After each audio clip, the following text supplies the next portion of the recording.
narrative in the video that I'm getting ready to show you is something that you may have heard before.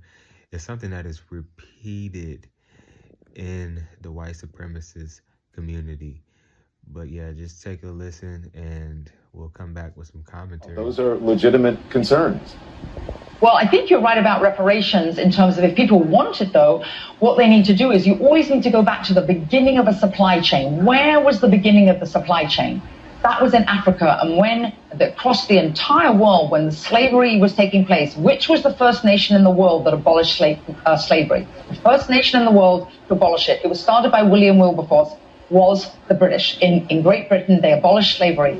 2,000 naval men died on the high seas trying to stop slavery. Why? Because the African kings were rounding up their own people. They had them on cages waiting in the beaches. No one was running into Africa to get them. And I think you're totally right. If reparations need to be paid, we need to go right back to the beginning of that supply chain and say who was rounding up their own people and having them handcuffed in cages. Absolutely. That's where they should start. And maybe, I don't know, the descendants of those families where they died in the high seas trying to stop the slavery, that those families should receive something too, I think, at the same time.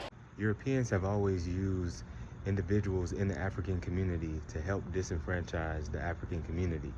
And they're still doing it to this day. They've been doing this for millennia. The shit that the FBI is doing in order to assassinate different leaders in America is the same shit that the colonialists were doing in Africa when they first infiltrated the land. You know, if there was a particular king, if there was a particular queen that didn't align with the Europeans, you know, and most of them didn't want to comply or compromise for the Europeans. So what they had to do was get other Africans on their side.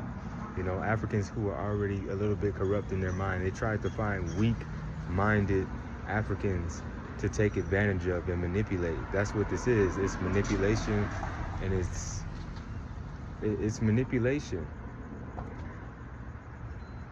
And this is not to take those Africans off the hook. It's not to take the people who did wrong off the hook. It's just to say that this shit is orchestrated. You know, that's all I'm trying to say, is that this shit is orchestrated by them, not by us, by them. They conducted the slave trade. They are responsible for the transatlantic slave trade. We are the victims of the transatlantic slave trade. We are still victims of these people till this day. Till this day. And we have always had self-respect. We have always fought back. You know, we have always said no. We don't want slavery. You know what I mean? As a collective, as a group. And the thing is, I can say as a collective and as a group because the kings were the ones running the whole shebang. You know what I'm saying? And these kings were not corrupted. These kings were actually stand-up people. And they were down for their community. They were down for their nation. Not tribe, their nation. And they didn't want to see the nation crumble. They wanted to see it continue to flourish. They wanted to see it continue to prosper. They wanted to thrive the way they had always thrived. And they saw the future through these people. They understood what was going to happen if they allowed them to get some sort of control over them.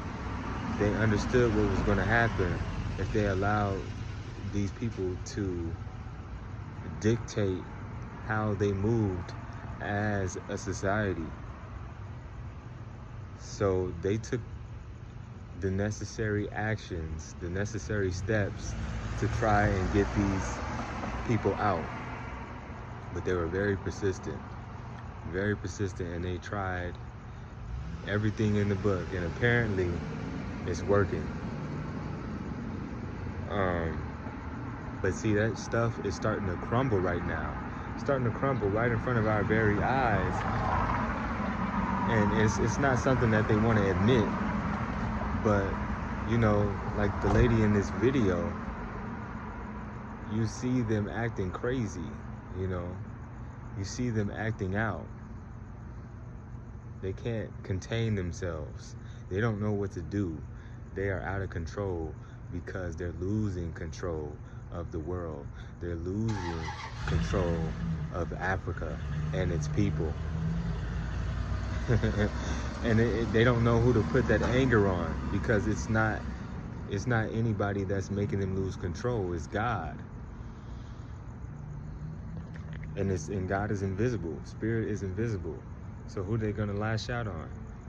I know who they're gonna lash out on. They're gonna lash out on us.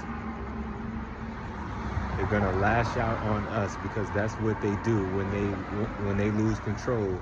They lash out on innocent black people. They start trying to destroy our businesses. They start trying to murder and massacre our people. That's what they do. So you guys are gonna have to look out for this kind of behavior.